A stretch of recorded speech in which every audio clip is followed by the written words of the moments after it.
Hi guys, welcome to video 4 in the Instagram tips and tricks series. Today I'm going to be talking about content and what you should post / when and how I come up with my content. So last week I talked about how to gain followers or how to keep followers around, but it kind of all comes down to content and what you're posting, because if people don't like what you're posting, then they will unfollow you. Zoe, oh my goodness, can I please record this video? I feel like I've said this in every video so far, but I learned all this stuff over time. So when you first make your Instagram page, it's not gonna be this like picture perfect, cohesive feed that you see like other people doing. It took me a while to have a pretty feed. If you go back to like the very beginning of my Instagram, actually I think I've deleted a few of the pictures, but it was not pretty. The pictures themselves weren't that pretty, and I just didn't know what my niche was yet, and I just was posting random pictures, and then I was also posting the pictures like with the big emojis over the kids' faces, so it was a hot mess. But over time I learned what people like to see on my page and what like I want to be known for on Instagram, so my feed is a lot prettier now than it used to be. I also wanted to say that everybody has good weeks and bad weeks on Instagram, or good months and bad months. Like obviously as a teacher, it is a lot harder to come up with content in the summer because we're not even at school. But there's weeks during the school year where I do a bunch of fun things, or I take a bunch of fun pictures, and I have too many pictures to even post that week. I post one every day and I still have extra. And then there are weeks when I'm like, I have no idea what to post this week, and that's why one of the tips I share today comes in handy. So the first tip I have about your Instagram content is try and post at the same time every single day so that people get used to seeing it. And if you post every single day, you'll keep that engagement high. If you wait a while to post, like if you post on Monday and then you wait till Friday, a lot of the times I see my followers go down and people are kind of wondering where you are, and it's very inconsistent. So I try and post every single day between 8 and 8:30. In the summer, it's a lot harder, so I might only post 3 times a week, but during the school year, I pretty much post every single day. In order to help me keep my posts organized and know what I'm gonna post ahead of time, the biggest thing 100% that you should get is an app, and it is called Preview. There are tons of apps that do this, but the one that I use is called Preview. It's free. You can look up other free ones that do the same thing, but I will show you how Preview works in case you don't have an app like this yet. Okay, so I'm gonna post it over here, but I just opened the Preview app, and basically what it does is it allows you to see what your Instagram feed would look like before you actually post it. So you can tell which ones are already posted to your Instagram because in the bottom right hand corner, they have this little like gray Instagram picture thing. But then up here at the top, these are the pictures that I haven't posted yet, but I know that they'll be posted on my Instagram at some point. During the summer, again, it's hard, so these pictures are all very random and they're all pretty much pictures of me. But during the school year, I take pictures of books or just different activities, and then I put them on here and I can kind of move them around. So for example, the last one I posted was this one here, this red, white, and blue like poster thing. And then these ones up here I haven't posted yet. So if I thought that I wanted to post this giveaway picture, I could drag it down here and see if it looks good like that. Or if I wanted to post this picture of the lacrosse team I coach, I can move it over there, basically just to see what the colors and everything would look like.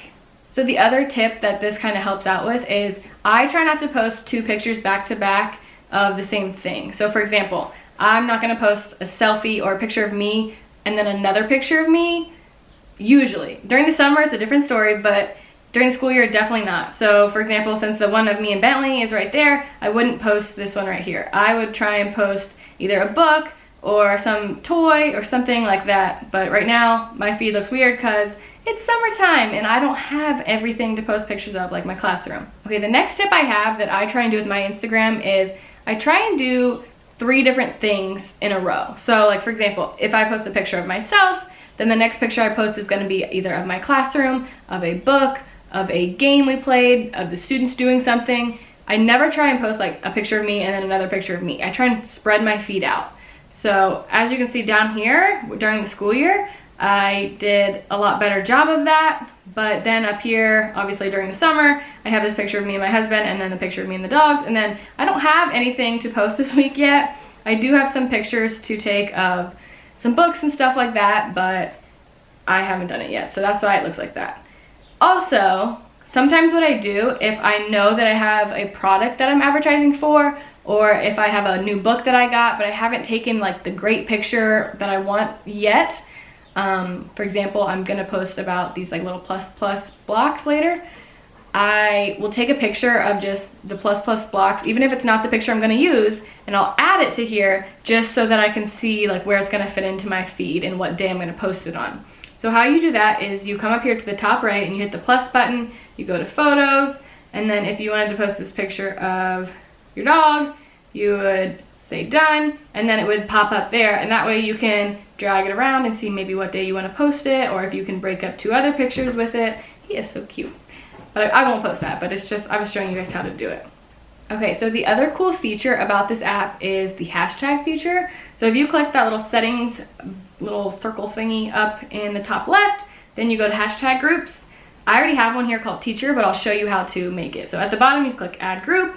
I named mine teacher because that is what they all are about. And then you just make the hashtag. So hashtag teacher, if I could spell, hashtag teacher life, hashtag teachers of Instagram. And you have to make sure they're all spelled right because they don't fix it for you. Hashtag, I don't even know. I can't think of them right now. But basically, and then you hit done. So here's my other one. So if I post a picture, then I go and I come to this page and I click copy, and all those hashtags are now copied. So that way, when I go to Instagram and I want to post, I can post this picture and I just copy the hashtags right in. So let's see, paste, come on. And then they're all right there. So that way, every single one of your posts has all the teacher hashtags that you can be found with. I talked about this a lot in my last video about followers, which I will put right here so that if you are confused why I'm talking about hashtags, you can go watch that. So lastly, I want to talk about how I come up with my content. And again, kind of like I said at the beginning, it takes a while to get used to posting every day on Instagram. When I first started my Instagram, I did not have all these wonderful pictures and everything that I wanted to post. What would happen a lot of the times is it would be like National STEM Day or something, and I would see people posting and I'd be like, oh my gosh, I didn't know it was National STEM Day, and I would try and quickly find a picture or take a picture, and it just wasn't what I wanted.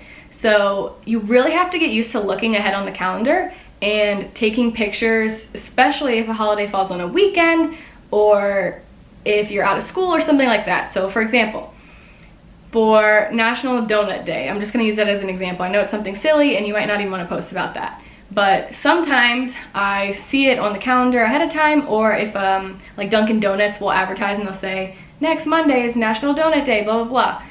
I will try and go get donuts a day before that and take a picture that I actually like so that when that day comes around, boom, I already have a picture to post and it's just easy, ready to go. Then you're not like rushing to do your hair and makeup that day or something silly like that. And I know National Donut Day is a silly example, but it could be done with any holiday, especially like teaching related ones like National Teacher Appreciation Week and all that kind of stuff. Another thing like that for holidays like St. Patrick's Day or Valentine's Day or silly things like that, we do Valentine's and St. Patrick's Day stuff like all throughout the week. We don't just do it on the actual day. So I will take a few pictures and then I will save that to post on St. Patrick's Day. So I'm not rushing around on St. Patrick's Day trying to take a picture like the kids already did the activities maybe, and then I'm posting it late.